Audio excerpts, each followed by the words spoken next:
Hello, welcome to Mind Your Business. I am Alma Duncan, founder of the Fabulous Woman Network.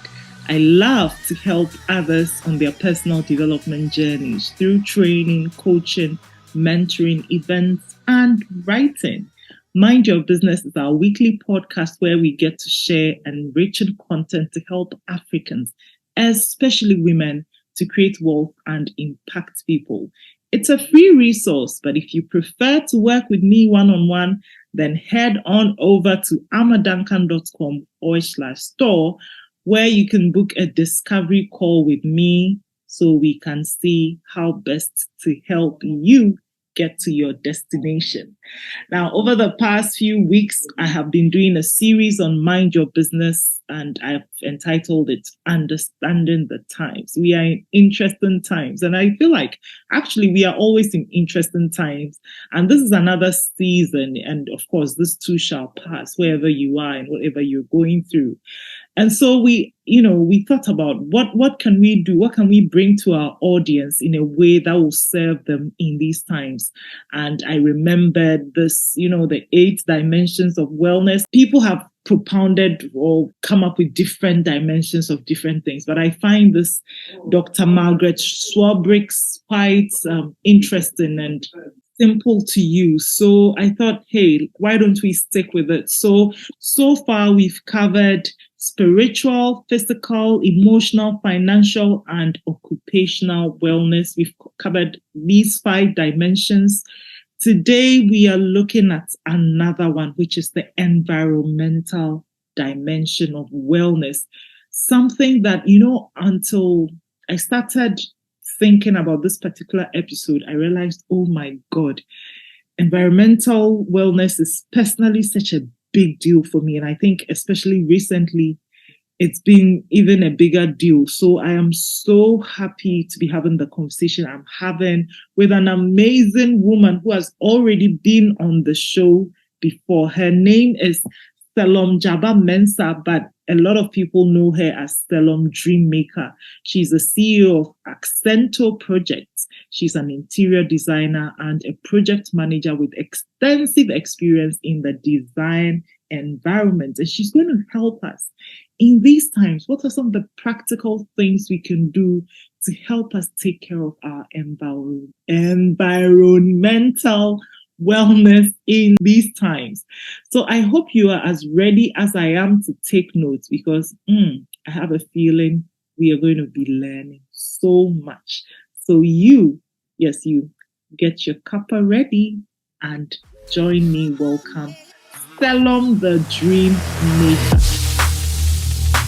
The last time we spoke, I think you remember I mentioned I was in school. I don't know if I mentioned it. I was doing an EMBA. So I finished this year. Wow! Congratulations! I'm going on to write. Thank you. And right afterwards, I decided to pursue my PMP exam. So I'm preparing to write my business management exam, licensing exam. So it's been quite a lot of book. It's not I easy. like that. Book is good. Book is always good.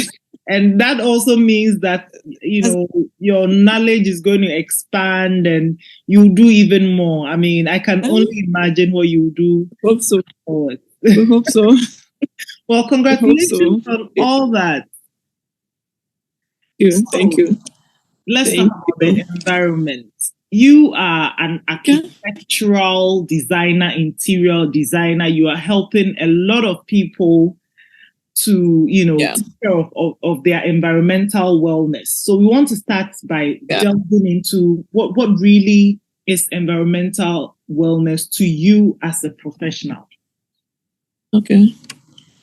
Well, to me, basically, I think I would see wellness in the environment, or environmental wellness, basically has to have having to do with your direct spaces, the direct spaces around us, the direct environment around us, and how well we are able to keep it safe, comfortable, and then be able to easily connect.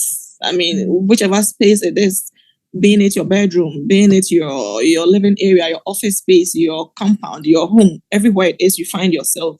I mean, the environment around you, directly around you, how well we're able to keep it safe, comfortable, and I mean, physically connect within it.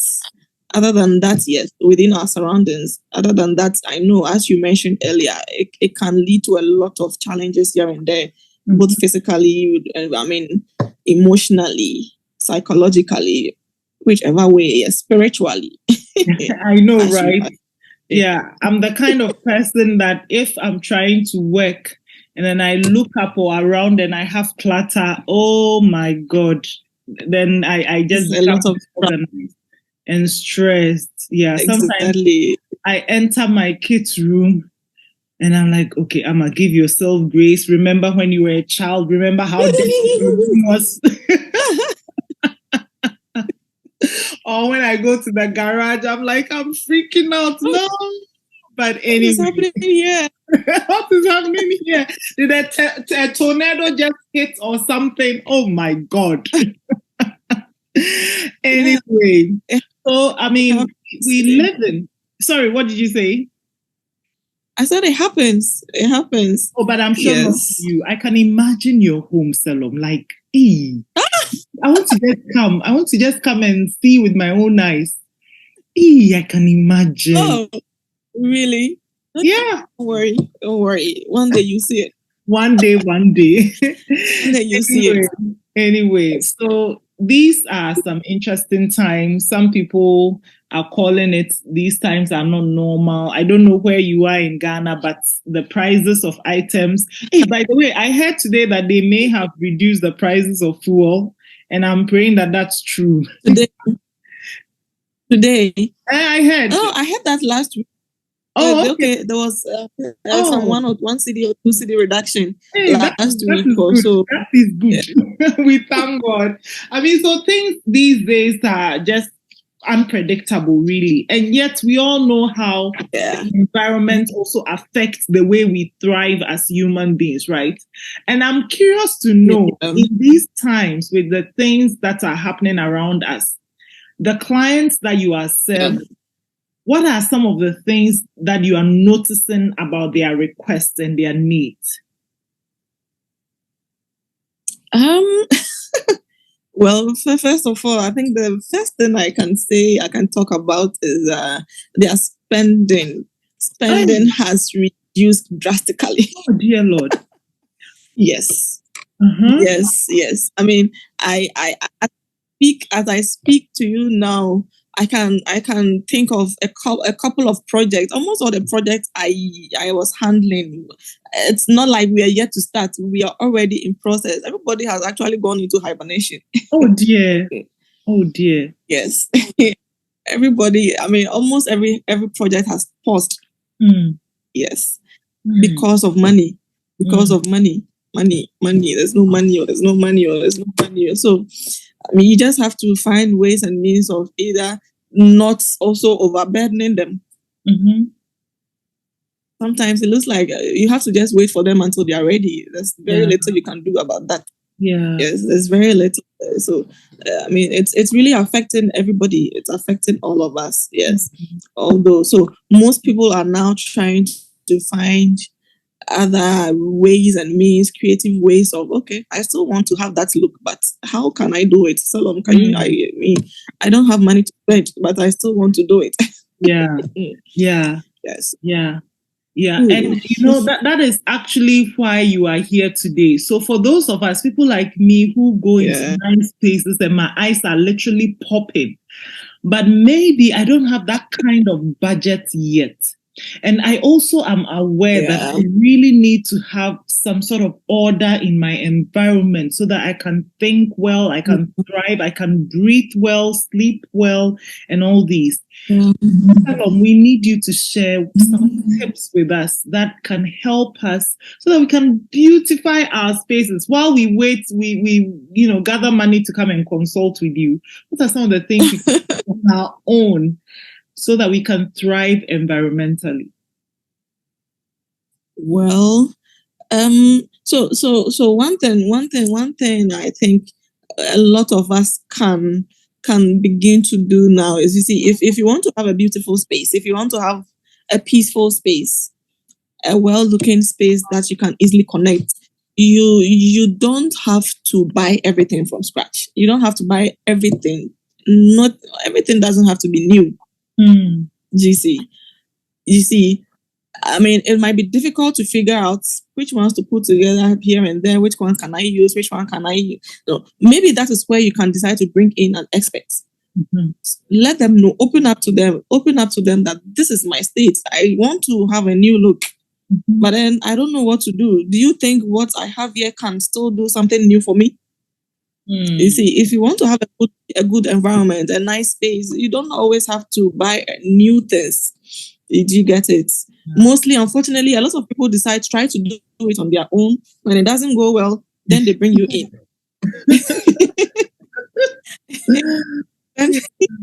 then they bring you in. So maybe just let them know that, or be open. You get it? You can bring me in. Because of some of these things, I try to have very flexible options for everybody. Let me know that, Selorm, I want to do a new kitchen. I want to have a new home. I want to have a new look, but I want to use what I have. What can you do for me? Then I know that this is it for this person. This is what I can do. I tell you, there are so many things you can do with almost a lot of things you have at home. Yes. Your sofa sitting there. So that's why I advise mostly, if you're shopping for a home, an office, or wherever, whichever space, try and rather buy quality pieces for the bigger items that you barely change.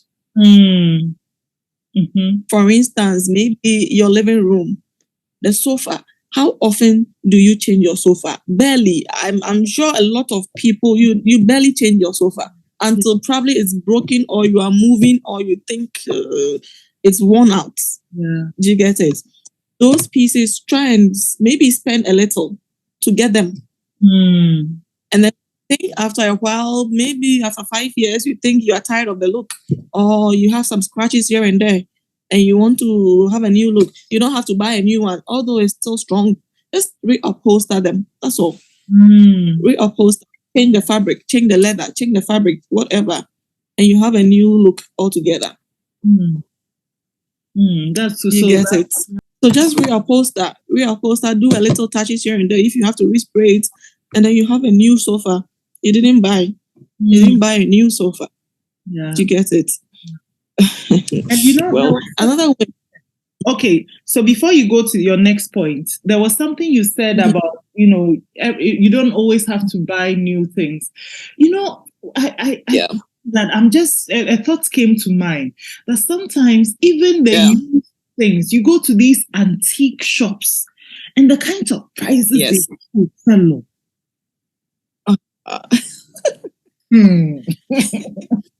Well, the thing about these antique shops, you see, a lot of the items from there are actually reused items because of the quality, because of the material used. Do you get it? Most of them have been used for years, and probably they still look new. They still look good. Some of them, although, yes, you might go, some of them might be looking here and there, but because of the materials they use, the design, that's why people say almost all the antique stuff are very classic. They barely go out, they barely spoil. You get it? You can always reuse and reuse them. So it's worth it to pay anyway. That arm and a leg for it. Well, if you are into such kind of styles, if you are more of an antique person, you see, those design styles usually cost. Those styles usually cost. Mostly, if you notice, antique and vintage and all those traditional decor styles back then were more for affluent people. Back then were more for affluent. So if you go and check English country decor, traditional decor, mid-century, you realize as at now, most English countries still use that kind of style because for them, that is wealth. That is their definition of wealthy. A wealthy decor that looks You get it? So if that is your style, you should be ready. I see. I like that. If that is your style, be ready. All right. Please share more tips with us. Okay, so back to, you see, for when we talk of wellness, okay, to be able to promote wellness in your environment, whichever space you find yourself in. Another thing most people tend not to get right or not focus on is the right use of color, the right your choice and proportion of color. Do you get it? Yeah. We all know, I'm sure everybody knows, color does affect our mood a lot. It affects a lot. Color affects the way you think. Color affects your mood. Color affects a lot. But then very few people, I don't know if it's just ignorance or it's just the know-how, or I don't know, but you go to a particular bedroom and then you realize the choice of colors in there are like a playground. Selorm, you see, you said we all know. Please, we all don't know. So please teach us. This thing you are saying, it's just like an aha moment to me, because I'm sitting and thinking, oh my God, it's true. I know some colors make me happy, excited. I'm sure there are colors that make me calm, but I haven't even noticed. Exactly. You see, there are those, if you take a look at the color wheel, we have those colors we refer to as cool colors, and then those ones we refer to as warm colors. Do you get it? If you want to decorate a bedroom, for instance, or an office space, your office space, you know how you want your office to feel and look. You know the mood you want to create in that office. Some people want their office to look very calming and warm and cozy here and there. Another person wants an office that is a bit vibrant. Do you get it? Depends on what you do, depends on what you are into, or probably your personality. I don't know about you though, but that should help affect, that should actually, inspire the kind of colors you put there. If you're the person that likes to have more of a very calm office space so you can easily concentrate, some colors like yellow, for instance, I don't think you should even be thinking of. if yeah. Yellow is a very vibrant color. That's why yellow is actually associated with the sunlight, happiness, joy, vibrancy. I don't know if you've realized, that's why you go almost every environment that has to do with children, you see yellow there. Yeah, that's true. You get it? So color, the kind of color, the choice, and even the proportion you use in the space really would also affect your wellness. If you put such a color in your office and you go to the office and you find it difficult concentrating, you should think about some of these things. Okay. You should think about some of these things. Do you get it? Okay. I believe this is another period, this current crisis we find ourselves in. I think this is a period a lot of people, we should start embracing minimalism. Tell me more. Ghanaians are not. Ghanaians, you see, we are the type of people that like to hoard. We like to buy everything. We like to have everything in our spaces here and there. We should start embracing minimalism. There's no money. Minimalism actually also helps with a well-being environment. You see, it helps keep your environment at peace. If you have a minimally decorated space, okay, you easily focus. The place always looks functional. The space always looks functional. You don't have to do so much work putting things away here and there. You see, people don't like, Ghanaians don't like to expose their kitchen cabinets because they can't actually organize them. If you realize, people don't want anybody to have access to their kitchens because they find it difficult organizing their kitchens. Yeah. We find it difficult putting things in order. You get it? We want to buy everything some. We want to have everything some. We want to have everything in larger. But then this is the time we should start, cultivating this kind of habit. You decorate with purpose. Do you get it? You decorate with purpose. and then you begin to think of essentials only. When you are decorating, when you are putting such a space together, think of only the essential items. This thing I'm putting here, will I be using it? This thing I'm putting here, how is it going to help? People buy and decorate just because this is beautiful. Let me buy it. This is nice. Let me buy it. You put it there and they barely even touch it. Yeah. You get it? Somebody will buy a lamp and put beside a bed or probably on a console somewhere in a walkway. And I tell you, for 5 years now, that lamp has never been lit. Reminds me of the Bible passage that talks about lighting a candle and putting it under a bed or something like that. Exactly. You barely touch the lamp. You see, I'm not saying you can still have a minimal space, essentials only, and still have that beautiful space you want.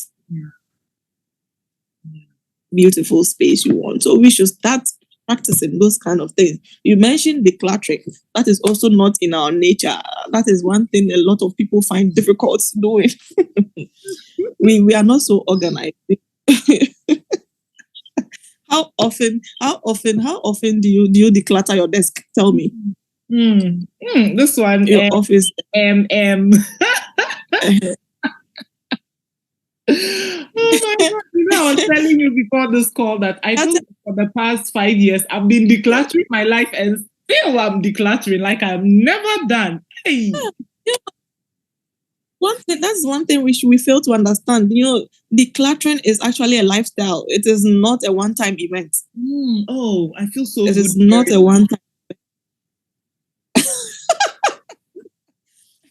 I felt like I was failing. Like, why am I not using it? So it's going on. It's something you to keep doing. You inculcate that habit, and every now and then you are taking, things that you don't use out, clothes you barely wear, things in the kitchen you hardly use. Start taking some of them out, rearranging. If you have to give them up, barely do people do that. So let me tell you something. Your desk. That happened recently. So, I'm big on decluttering, and I'm always saying, like in the kitchen, this thing we don't use it, let's get rid of it. And then recently, I bought oranges, and then I needed them squeezed. I was like, I called my lady. The thing we use. I said, Madam, sister, you said I should throw it away. So I'm throwing it. I was like, oh. Even the things I need, I throw them away. Oh dear Lord. Oh. No, but I think it has to do with the frequency. If you've bought this juicer for 5 years and you've not touched it, that should tell you don't even need it. You are not a juicer person. Yeah. You're the kind of person that prefers to buy the already made juice. Yeah, that's true. You see, there are those people who probably, for them, it's a routine, a ritual. Every morning I have to squeeze juice, I have to squeeze orange and drink. If you are not like that, then probably, maybe you might have to find another option to the juicer. Yeah. So I think that's another way. You always keep decluttering all the things you've never touched. You have about 3 blenders in the kitchen and you barely used all the other 2. Hey, this one is like you are in my kitchen. Like how did you know it's exactly 3? Well, I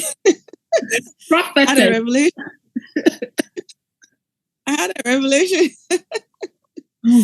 So I think decluttering is one thing. Last year I started this campaign here and there. I kept pushing and pushing all the CEO friends I have. Let me see your office desk. Let me see your desk. How is your desk looking? And you could imagine how everybody was like, Selorm, it looks like you are shading me. You are shading me. We barely make that, but we forget that these things also do affect us. These things do affect our, your concentration. You go to the office, you barely concentrate because there's so many things scattered on your desk. Yeah. So many things scattered on your kitchen counter. The living room is looking messy. The bedroom is looking like that. I don't know. Well, I think another thing we also, but I'm glad, you see, when it comes to Ghana, noise is I don't know how to describe it. We like noise, right? Ghanaians do like noise. That's The why. Ghanaians do like noise. Yes, everywhere you pass, there's noise. Drinking pubs are playing loud music. Churches are playing loud music here and there. People are screaming, and nobody seems to bother. Nobody seems to bother. But I think, even at home, in your office, in your little space, there are several things I'm sure you can do. You see, you can do to reduce these. Okay. There are several things you can do. I think one way is probably the kind of fabrics you use at home. The Okay. kind of fabrics, materials you use at home, in your space, in your office, wherever you get it, to reduce these, noise reduction methods. If you really think you want to reduce noise, make it very, very good use of blackout fabrics for curtains. Yeah. Blackout fabrics block sunlight. You see, if you want to open it and you think in the morning I need sunlight, you just open them. If in the morning you think you don't need that much sunlight, you bring them together and light cannot penetrate through. Same way, they also do help reduce noise. They also do help reduce noise. When you put them there, barely can you hear so much ping, ping, ping, and sound here and there. They do really do help. You see, these are some of the things you can invest in. These are some of the things you can invest in. Same as the carpets and the rugs we use around. The carpets and the rugs we use around, especially the very thick and heavy ones. Okay, that also do absorb so much sound, so much noise. Yes, so much noise. You get it? So maybe some of these. I'm learning. I like the way you are nodding. I'm learning, and it's making sense now that you're saying it. So there's this hotel I used to practically live in, because I had to stay there for a long time for a project. And I had been staying there for like a month. I didn't know that every Friday night they had a live band, because I would always have my curtains drawn and everything. So one day someone came, step out. I was like, hey, there's so much noise here, and I didn't hear it. But now I remember the blinds, and they were so thick. So that's what it does. And then of course I could open it and have beautiful sunlight coming in during the day. Exactly. And then even you mentioned the racks and all. I remember when I started doing videos and I had to learn more about how to, manage the sound. I was told to use cushions and around these, and it's now making sense to me how these things absorb. I don't know whether they absorb the sound or whatever, but these are very helpful tips. They are very helpful. Thank you. So these are some of the things, you see. People just go out there and then they start buying just because they want to decorate. They want their rooms to feel good, look good here and there. They just start buying. But one thing I always tell my students, I always tell my clients, if you really want to have that look, that comfort you are looking for, one thing you should do is avoid buying things just because they are beautiful. Avoid buying things randomly. You should think through them, have a plan, know what you want to achieve. That would help guide the kind of fabrics you'll be using for the curtains, the kind of colors you want to bring in, the kind of materials here and there you'll be selecting. Do you get it? Because they all do all those patterns on the tiles you choose, the patterns on the tilings on the floor, the patterns on the ceiling, the patterns they all do affect you one way or the other. Do you get it? And then also greens, but at least with the greens, I seem to be quite impressed with how people are now embracing the idea of plants, having plants around, having plants, green plants here and there. There's this lady I was just finishing her home for, and she literally wants to have plants everywhere in the house. She wishes all the walls would be covered with greens. You see, I'm a Duncan. You're like, I love it. I love plants. When I see green, sometimes I'm traveling. These days I've been going to, typical villages a lot. And on my way, sometimes I just pause and take pictures of the green. It's so beautiful. I wish, I don't know, like something that's beautiful. I think it's beautiful. It gives a So sense. beautiful. Yeah. Yeah. Exactly. Exactly. They do really help. They do. But then also the greens also come with its own issues, its own challenges, maintenance. Yes. So true. So true. Maintenance.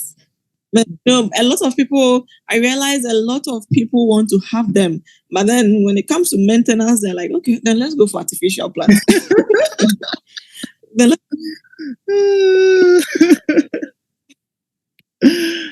go for artificial plants because I have time to be watering and moving them for sunlight and blah, blah, I blah. But know the whole you sunlight bit. if you exactly. But you would, if you take the time to consult and ask around, you realize there are some plants that do not require that much attention. Yeah. There are some plants that are very good for indoors. Like snake You plants. get it? There are some, yes, there are some plants you don't have to be watering every day or watering here and there. You see, there are those ones if you take time to ask around and consult the right people, you will get the answer. You don't have to run away from, unless yes, extremely you don't really like natural plants around you. But other than that, I think there's a solution. There's a way you can go about it.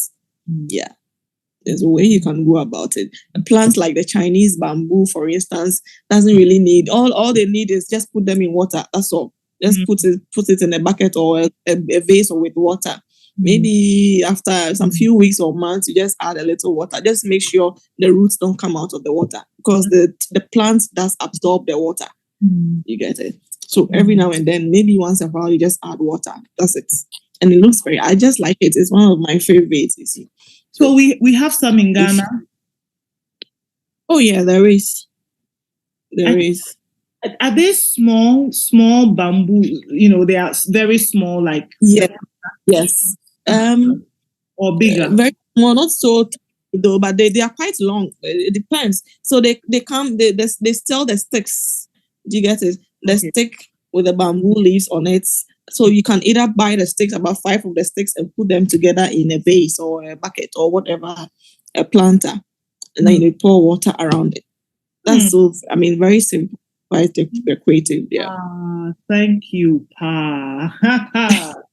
Thank you for the tips. Dear Lord, oh my goodness, you've already shared so much with us, and I feel blessed. I think one of my biggest takeaway is about the colors. I'm now going to start paying attention to the effect that colors have on me, especially if I begin to stress out. I would pay attention to my environment and see what is it. It could be color, because recently I met with there's this lady I see about my health.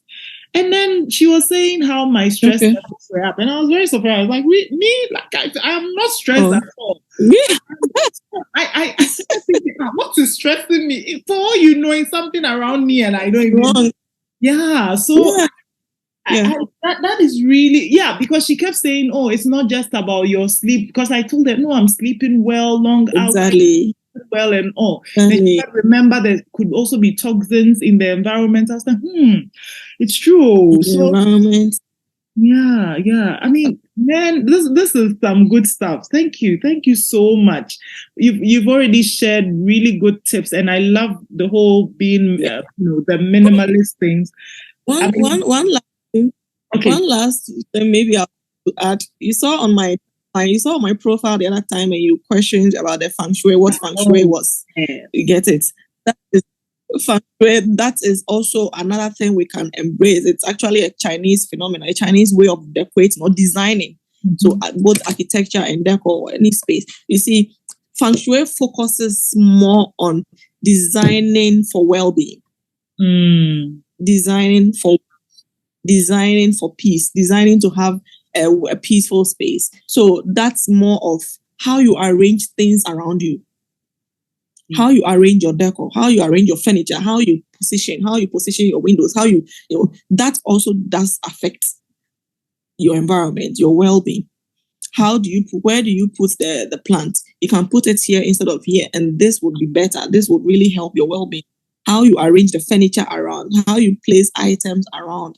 how you place your windows, your doors. These are all things we can begin to consider.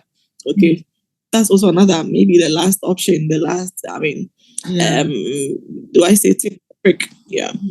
I think that's very like you really got me thinking and reflecting on a lot, and already I have a few ideas of things I have to do, because like I said, I'm always decluttering or rearranging or organizing it. Yeah. In my family, people are really frustrated with me. It's like they go to the kitchen, they open the drawer, and they can't find something. And the funny thing is, I intend to label everything, but because I haven't gotten how I want it to look, I haven't labeled things yet. So now they have to open, and I need just teaspoon. I have to look around.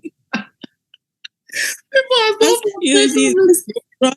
This brought my mind to a new course I just introduced, the professional organizing and decluttering class. You get it? You see, in elsewhere, it is actually a huge profession, a career. You see, people like you like to have organized spaces, declutter, but they don't have that skill. There are some people who are naturally like that. There are some people who are naturally organized. They like to make sure everything is in its designated place. They always put in things back, and then you worry yourself and ask, why are you always organizing here and there? You get it? That's the question my daughter asks me all the time. You always us feel disorganized. You see, there are people who are naturally like that. If you go elsewhere, it is somebody's career. Yeah. They help you declutter your space. They help you organize your space. They help you organize your offices, your kitchens. They make sure everything is neatly arranged, neatly organized. Your wardrobes. How many of us can actually confidently say my wardrobe is looking neat? Oh. You go in there and you can't find that top because you don't remember where you put it. So I introduced a course that, I realized there are quite a number of people who already have that skill, but how to actually turn it into a business, how to go about it and make it a profession. So I started training some 1 or 2 people here and there. I think that is another thing we can begin to look at. So we want to have the organized space, but either the time, you don't have the time. Yeah. You don't have, the skill to do it yourself here and there. So that can also be a really good thing to look at. Yeah. That's a blessing. That's a blessing for people like me who just want to, as I'm sitting here, I keep waiting for December 17th. Why? Because that is when I end work officially for this year. The things, I have a long list of organizing I want to do. It's crazy. I cannot wait. Hey, I keep saying December 17th, you are coming. December 17th. You need to rest. Oh, no, we'll rest after the organization. Okay. Oh my goodness, Selorm, you are amazing and you are doing well. Thank you so much. Before I let you go, though, I have to ask you those 3 questions, the short sentences, and then you just, I'll begin and you complete them, okay? So the first one is, if I could advise my younger self in 1 short sentence, I would say, my younger self, well,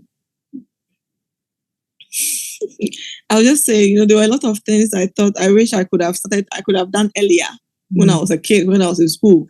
Yes, until I realized, I left the university and I realized, I had never done this. I have never done that.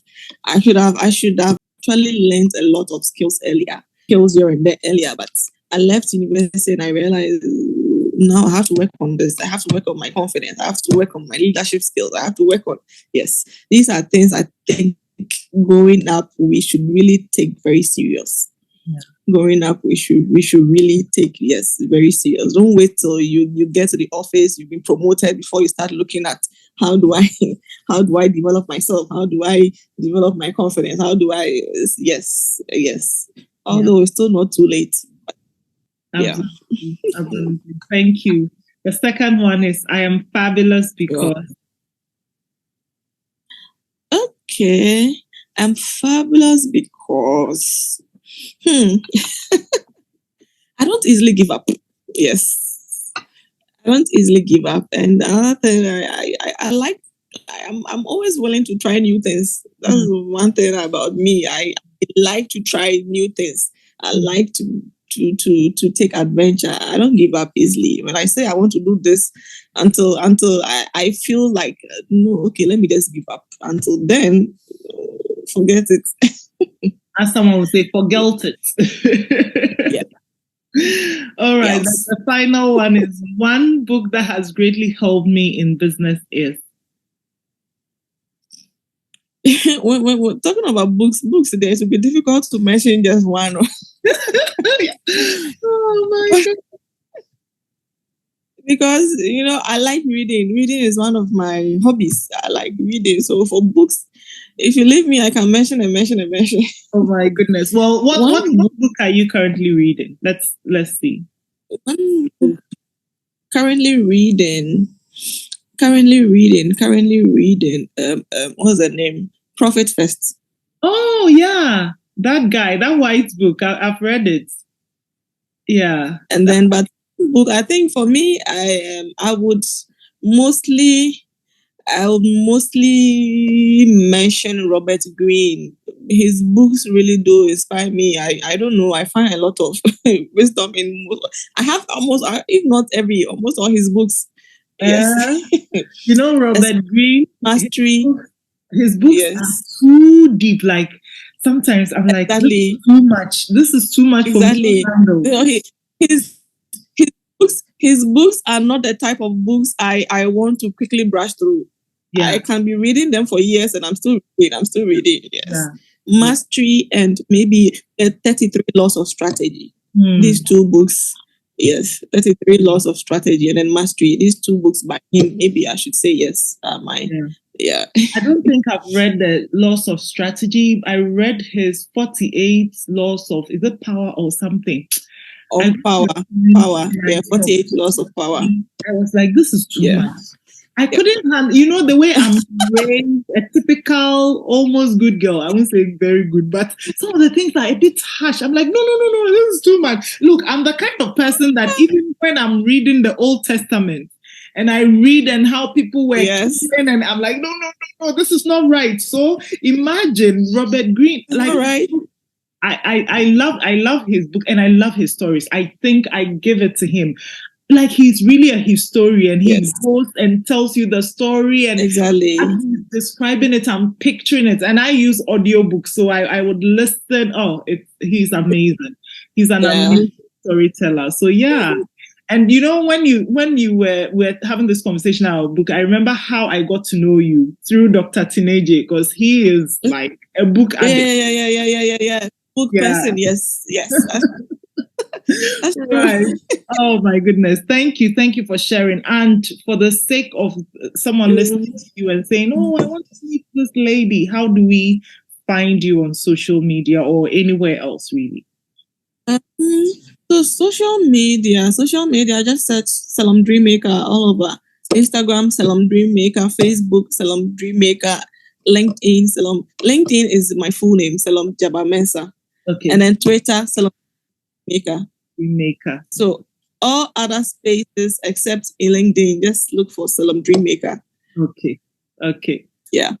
Such a beautiful name for a beautiful person. Thank you so much, Selorm. And I wish you the very, very, very best in all that you're doing. I know that God is blessing you and lifting you higher heights. Thank you. Amen. God bless you too. God bless you too.